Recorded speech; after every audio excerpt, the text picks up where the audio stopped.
Welcome to Centinela de Cristo. Blessings, this is Pastor Luis Luciano from Oklahoma. Wednesday, July 23rd. Flies, livestock, and boils. Read Exodus chapter 8, verses 20, all the way through chapter 9, and only verse 12.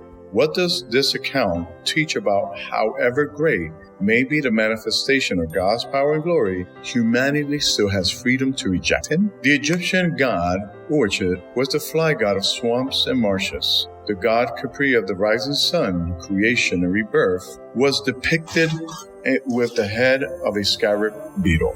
These gods were defeated by the Lord. In this account, Exodus chapter 8, verses 20 to 24, while the Egyptians were suffering, the Hebrews were protected. In fact, no further plagues affected them.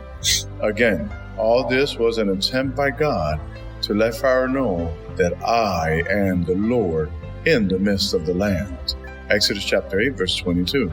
Thus, Pharaoh began to bargain. No doubt the pressure was mounting.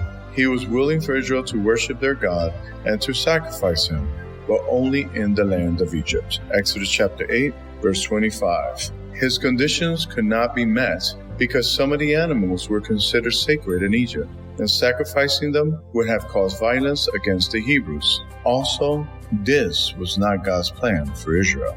Meanwhile, the next plague, Exodus chapter 9, verses 1 through 7, falls on the livestock. Hathor, the Egyptian goddess of love and protection, was depicted with the head of a cow. A bull god, Apis, was also very popular and highly regarded in ancient Egypt. Thus, in this fifth plague, additional principles, deities were defeated when the Egyptian livestock died. In the sixth plague, Exodus chapter 9, verses 8 to 12, the total defeat of Isis, the goddess of medicine, magic, and wisdom, is made manifest.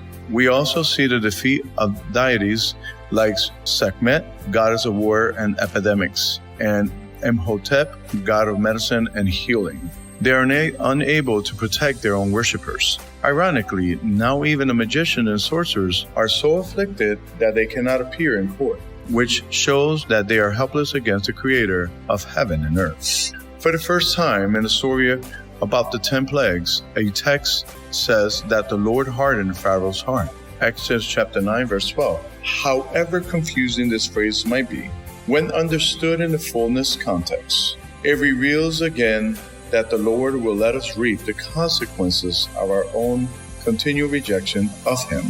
Pharaoh's problem wasn't intellectual. He had enough rational evidence to make the right choice. Instead, it was a problem of his heart. What should this tell us about why we must guard our hearts?